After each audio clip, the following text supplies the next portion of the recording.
Hey everybody, it's Somni Respiratory Flux, call me Flux for short, or whatever you want to call me. And in the last episode, we finished up the Forest Temple, so you're asking, why am I back in the Forest Temple? Because I missed this guy. One golden sculptula. This should be the last one we need for this temple. Let me just check. Yes, that is the last one, and it also puts us up to exactly 50. Nice. So, played a Minuet of Forest to get on out of here, and we will continue our journey now that we know our true destiny is to save the land of Hyrule, as if we hadn't already figured that out by now. I don't really know, but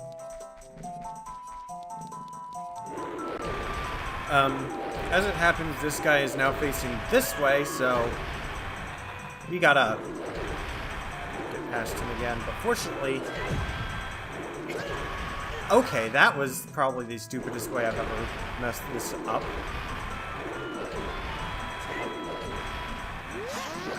You can also shoot him from a distance now that you have the bow, but I just find it easier to just sneak up past him and save the arrows.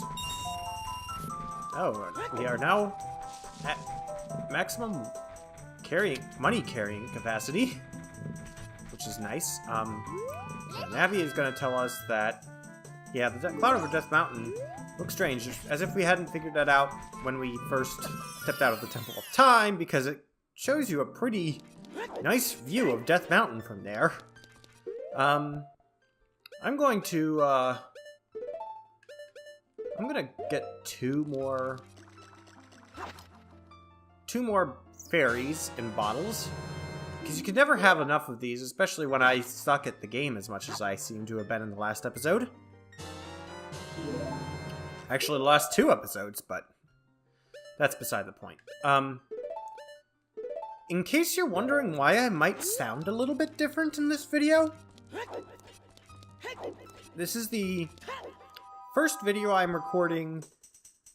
Well, I don't believe the first video I'm recording after Christmas of 2018. I believe I already recorded a couple, but we opened some of our Christmas presents that we received a bit later than average.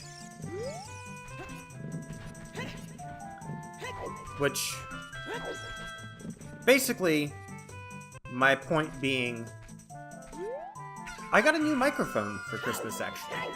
So, instead of using an old Guitar Hero microphone that I had been using up till now with my LPs, I now have a proper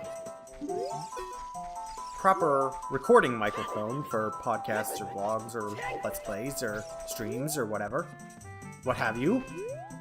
But, my older sister and her husband gave me a blue snowball, so that's what I'm using now, actually. And speaking of blue, we have Kohiro. Now that we finished the temple, why don't we try and wake this guy up with Kohiro, now that Kohiro is crowing? Kohiro? Oh, that peaked the mic bad. Whoops. Why? Normally only a nice guy like me can tame you. Which means, you must be a nice guy. Must be. You must be. Please, Mr. Nice Guy, please. Deliver this stuff to the old hag in the potion shop in Kakariko Village. This will disappear if you take too long, so you gotta hurry. Okay. And yeah, this is why I actually didn't do this until after the temple, because, yes, you are timed on this. You have to go back to Kakariko quickly. So it actually times you. You have 3 minutes. Fortunately, it's not that hard, and any time you spend on the sub-screens does not count, so you can change your items if you need to, at will. Kokiri Forest is back to normal because we saved the day, and all the Kokiri are back out and about, and we don't really care because we're done with here for now. Yeah, fortunately, I believe Epona is still going to be right here where we left her. Oh, yes, she is, and I kind of walked through her. having Epona is really helpful for getting through these on time. Unless you're a speedrunner and you know how to backwalk and actually get places. Also, these trees are a little bit annoying for getting her out of the forest area, but once you're out into the actual field proper, you can just kind of run along. This is always just really nice. Yeah, 3 minutes is plenty of time to get back to Kakariko Village, so you don't really have to worry about this. It's just I didn't want to go back to Kakariko Village right away. So the fact that it was timed and it makes you go back right away, it's kind of yeah, this wasn't really conducive to continuing the story like I was by going to the forest in the first place. So, yeah. Fortunately, the next step for this quest is not timed, so we don't have to worry about that. There are 2 ways to get to the hag in the potion shop, as we were asked to. You can actually go through this potion shop through the back door and back out the back door. Or, okay. That was not what I was trying to do. Or you can hook shot up to the roof and jump down, or whatever. Honestly, at this point, it's probably easier just to go through the building. This is actually like a little doorway out. You can jump down here. And that's not the potion shop you want. This is the potion shop that he's talking about. This is kind of a building you don't really need to go into very often, but okay, here's a lady. What a mysterious smell. You must have something. Yeah, sure. What do you think of this? Also, she's petting a cat that looks oddly still. That bum! He had to go into the forest. I see. Hey, give it to me now. Sure, that's what I was asked to do to begin with. And the lights kinda go out, and then the fires come back, and if you see that fool, give this to him. It is the strongest medicine I have ever produced. However, this potion will not work on a monster. You received an odd potion, which is a mistranslation. It looks more like a poultice, but that's not exactly a word that everyone who played this game knew. I wouldn't have known it at the time. You don't know what's going on between this lady and that guy, but take it to the Lost Woods. They say that there's no medicine that can cure a fool. I guess that's true. Interesting. It's definitely a bit strange. Actually, it's probably faster just to climb up here and jump. But while we're here in Kakariko, why don't we do something else first and do the shooting gallery, which... oh boy, this will probably take me some time. It's 20 rupees per play. Yeah, this game's for grown-ups. Yeah, he says the same thing as he did with the slingshot, but now you use the bow, and you also have a randomized order of when the rupees show up. I think generally, like, those ones will show up in a pair.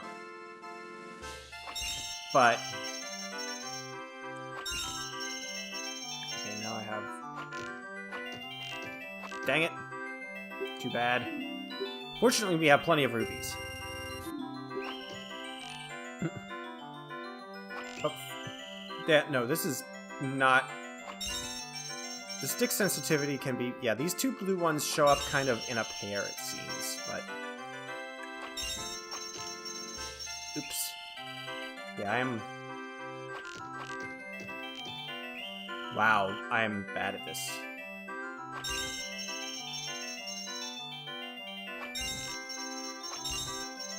Yeah.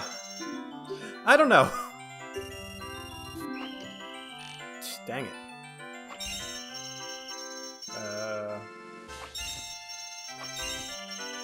No, dang.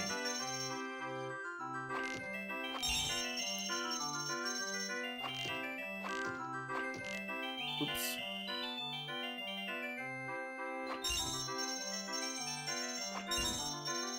Okay, now I got a free one again, so... not again, well...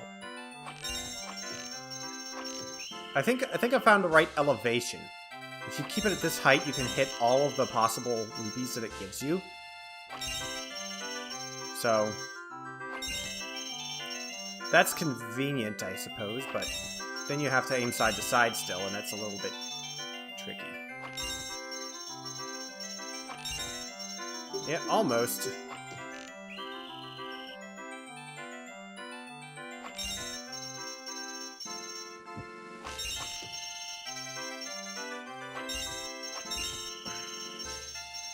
Aiming side to side and timing for the ones that are moving. Oh.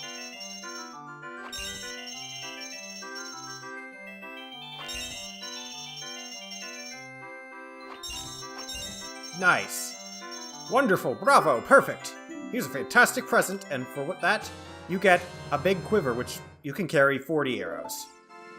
That's the only thing you need to get from this, I believe. So. That didn't take quite as long as I thought it might. Now, the game is definitely trying to tell you to go up there right now, but there are a couple things we can do instead. First being to turn in our... we can turn in our... not sure what happened there. We can turn in the potion, the medicine thing for the guy. We can take that back to him. But there's actually one more thing that we can do while we're more on this side of the map, and it will be kind of convenient to do this. So I'm going to climb onto Epona, and we're going back to the Temple of Time. You have to have done the Forest Temple to do this, otherwise Sheik will still be standing there, just kind of standing guard. Sun is going down, so yada yada yada. Not like it really matters. We can get into town at any time of day nowadays. Not that most people would really want us to be going into town, but we have to. At least the Temple of Time is still standing. But also we kind of have to go through here to get to Ganon's castle whenever we take that on, but that'll be a little while, obviously. But if you beat the Forest Temple and then come back to the Temple of Time, something interesting will happen. Something interesting and very helpful. Now, Sheik is still here, but you destroyed the wicked creatures that haunted the temple and awakened the sage. But there are still other sages who need your help. In order to awaken all the other sages, you must become even more powerful. You must travel over mountains, underwater, and even through time. If you want to return to your original time, return the Master Sword to the pedestal of time. By doing this, you will travel back in time 7 years.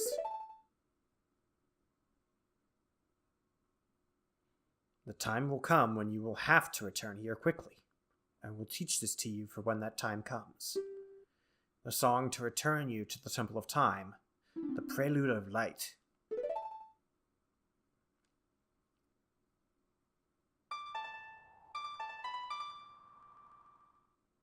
Ba-dum, ba-da-da-dum.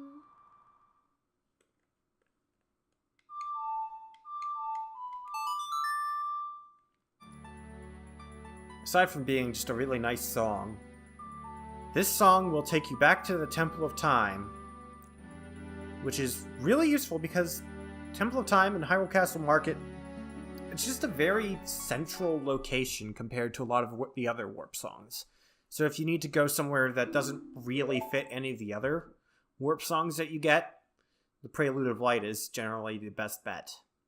As long as you hold the Ocarina of Time and the Master Sword, you hold time itself in your hands. Link, we shall meet again.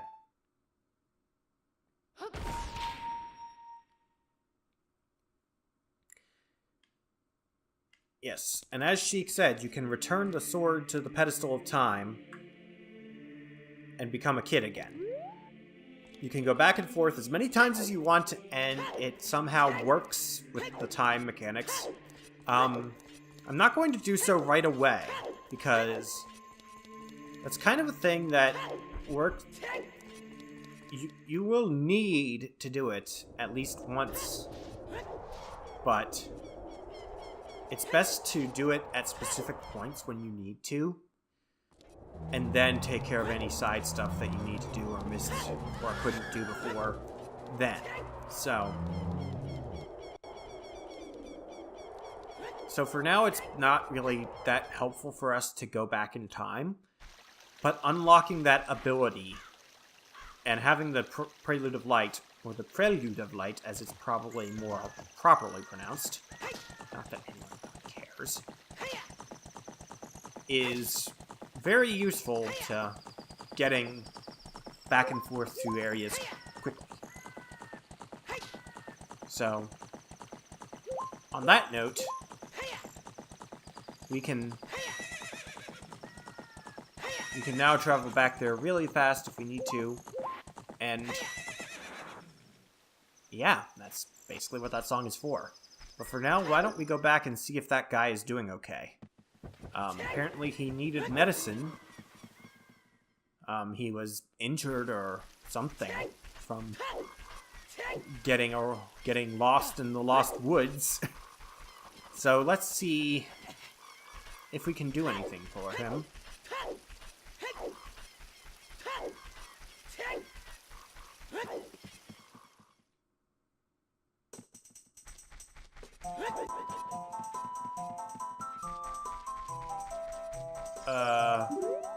You're not the guy I was coming to see. That guy isn't here anymore. Anybody who comes into the forest will be lost. Everybody will become a Stalfos. Everybody, Stalfos. So, he's not here anymore. What do you make of this? That guy isn't here anymore. Anybody who comes into the forest will be lost. Everybody will become a Stalfos. Everybody Stalfos. So he's not here anymore. Only his saw is left. That medicine is made of forest mushrooms. Give it back!